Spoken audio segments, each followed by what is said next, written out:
আওয়ামী লীগকে বাদ দিয়ে নির্বাচনটা আমি ব্যক্তিগতভাবে পছন্দ করি না, আমিও চাই না। আমি মনে করি যে আওয়ামী লীগ এই নির্বাচনে থাকা উচিত ছিল, এটা আমি পার্সোনালি মনে করি। আমি যদি 5ই আগস্টের পর থেকে আজকে পর্যন্ত তার বক্তব্য মিলাই, তার সাথে চট করে আমি এটা মিলাইতে পারি না। মানে এত অশালীন ভাষায় 2 দিন পরে ভোট, এইটা বললে ভোট বাড়বে না কমবে এইটুক সেন্স তার নাই। অর্থনৈতিকভাবে আপনি মেরে ফেলে দিচ্ছেন। বাংলাদেশের সমস্ত টাকা ইন্ডিয়াতে পাচার হয়ে গেল, ইন্ডিয়া এখন সেই টাকা ইউজ করতেছে আমার ইলেকশনের বিরুদ্ধে। বাট জামাতের সাথে আমেরিকা আছে, তার মানে হচ্ছে এই জামাত ক্ষমতায় গেলে যেতেও পারে, এরকম একটা ব্যাপার, এরকম একটা আতঙ্ক বোধহয় ঢুকেছে। তাহলে এই সমস্ত বিষয়গুলো আসতেছে কেন? এই জন্য অনেক কিছু আসে যায়, যে এই জন্য যারা ভোটার না তারা রাস্তায় নেমেছে। রাজ্জাকি ভাই বললেন যারা রাস্তায় নেমেছে তারা কি ভোটার? এইটুক সেন্স তার নাই, বাড়বে না কমবে। 1 2 আপনি মাঠে যারা নামলো, হ্যাঁ, তারা কি জামাতের ভোটার? আদৌ জামাতের ভোটার? আমরা তো দেখছি মাঠে কারা নামছে প্রতিবাদে। হ্যাঁ, তারা কি মাত্র জামাতের ভোটার? কোশ্চিন কালে তারা ভোট দিবে না, শুধু এমনি জামাতকে অপোজ করবে। আপনি যদি জামাতের ভোটাররা মাঠে নেমে বলে আমি জামাত করতাম, আফটার দ্যাট স্টেটমেন্ট আমি জামাতকে রিজেক্ট করছি, কথার কথা বলছি আমি। যারা নামছে মাঠে ফরগটছে তারা কেউ জামাতের ভোট দেয় না, দিবেও না, আমিও দিব না জামাতকে ভোট, আমি তো টিভিতে বলছি। তাহলে যারা বলতেছে জামাতের বিরুদ্ধে বলুক, তার রাইটও আছে বলার, কিন্তু তারা তো ভোটার না। এটা কোনো ইম্প্যাক্ট হবে কিনা আমি জানি না। কেন আমি বলি, এর ভিতরে এমন কথাও আছে, এই সব কিন্তু ফেসবুক বেসড। এই মিছিল টিছিল, ছাত্রদল মিছিল করছে, মিটিং করছে, রাইট আছে, আপনি করতেই পারেন। পাশাপাশি কিন্তু আমি আপনার কাছে আবার আসি। না না, পাশাপাশি কিন্তু মাঠে শিবিরও নামছে, শিবির নামছে তার সাথে। কিন্তু প্রশ্ন হচ্ছে আর একটা কথা বলছে যে সেন্ট মার্টিনও ইস্যু আনছে, যে জামাতের সাথে আতাত হয়ে গেছে। কিন্তু এখানে মেসেজ কোনটা যায় জানেন?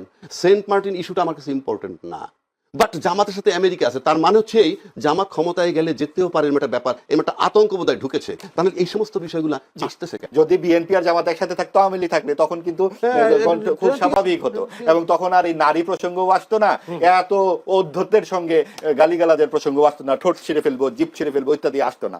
তো ঠোঁট জিপ ছেঁড়া হচ্ছে কখন?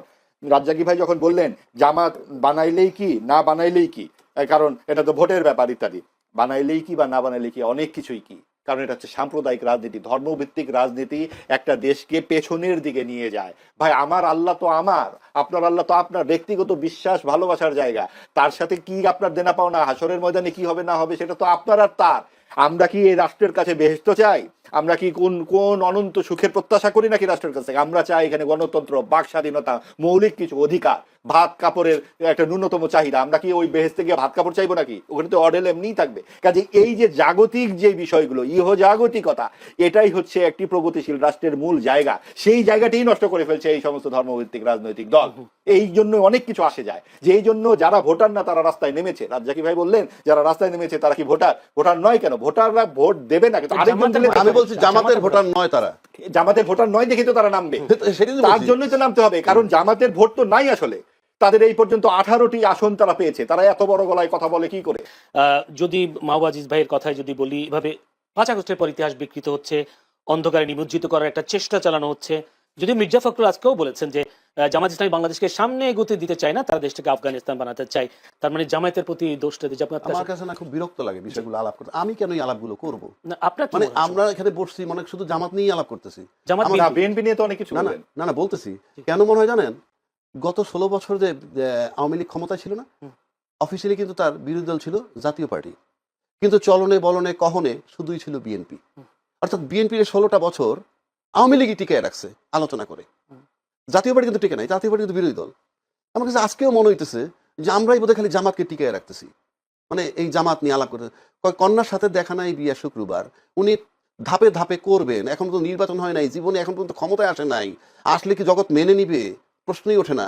যদি না মেনে নেয় আমরা আননেসেসারি টাইমটা নষ্ট করতেছি। কেন করতেছি বললাম কথাটা, বাংলাদেশে মুক্তিযুদ্ধের পক্ষের শক্তি হিসাবে কিন্তু সবচেয়ে বেশি সুপরিচিত আওয়ামী লীগ, এবং এইটার ধারক বাহক তারা যেভাবে ব্যবহার করছে। কিন্তু আমরা দেখছি 2001 সালে যখন নির্বাচন হইল, তখন 96 থেকে 2001 কেয়ারটেকার অধীনে নির্বাচন হচ্ছে, তখন কিন্তু একটা জোট হয়েছিল। জোটটা কি? বিএনপি আর জামাত মিলে একটা জোট, যেখানে তারা 18টা সিট পেয়েছে, মন্ত্রী হয়েছিল। এই যে বিএনপি এবং জামাত, জামাত কে? স্বাধীনতার বিপক্ষ শক্তি, রাজাকার ইত্যাদি ইত্যাদি। তার সাথে যারা জোট করলো, জোট করে পরাজিত করলো কাকে? মুক্তিযুদ্ধের পক্ষের শক্তিকে। এটা কি ইতিহাস? এটা কি?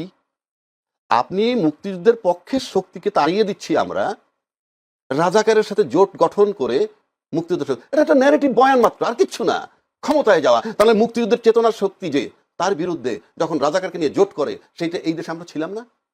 কি কথা হয়েছে? কিছুই হয় নাই।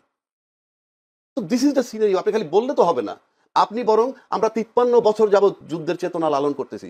মুক্তিযুদ্ধের ইতিহাস কার বাপের ক্ষমতা আছে এটা বাদ দেয়? আপনি যদি সম্পূর্ণ রাষ্ট্র বিরোধী একটা লোকেরও বলেন যে ভাই তুমি মুক্তিযুদ্ধের ইতিহাসটা লেখো বাংলাদেশের, তার কি ক্ষমতা আছে 71কে বাদ দেওয়ার? এটা কোন ধরনের ন্যারেটিভ যে আমরা মুক্তিযুদ্ধ থেকে বাদ দিয়ে দিচ্ছি? তার ধারাবাহিকতায় 24-এর আন্দোলন হয়েছে। 24-এর আন্দোলন হয়েছে। এই 24-এর আন্দোলন যেদিন হয়েছে তখন সেদিন কি করছে? যারা ফেসিজমের বিরুদ্ধে লড়াই করছে। কি ফেসিজম? যারা দেশের ইন্টারনাল এক্সটার্নাল দুইটা সার্বভৌমত্ব নষ্ট করছে। এক্সটার্নাল সার্বভৌমত্ব কি? বিনা বিচারে হত্যা, আয়নাঘর, ক্রস ফায়ার, বিডিআর হত্যা, শাপলা চত্বরে হত্যা, এগুলো হলো আমার ইন্টারনাল সার্বভৌমত্ব। এক্সটার্নাল কি? 10 লাখ রোহিঙ্গা ঢুকছে, কেউ বাধা দিতে পারে নাই। দলমত নির্বিশেষে সরকারের সাথে সব দল একত্র হয় নাই, আরামসে ঢুকছে।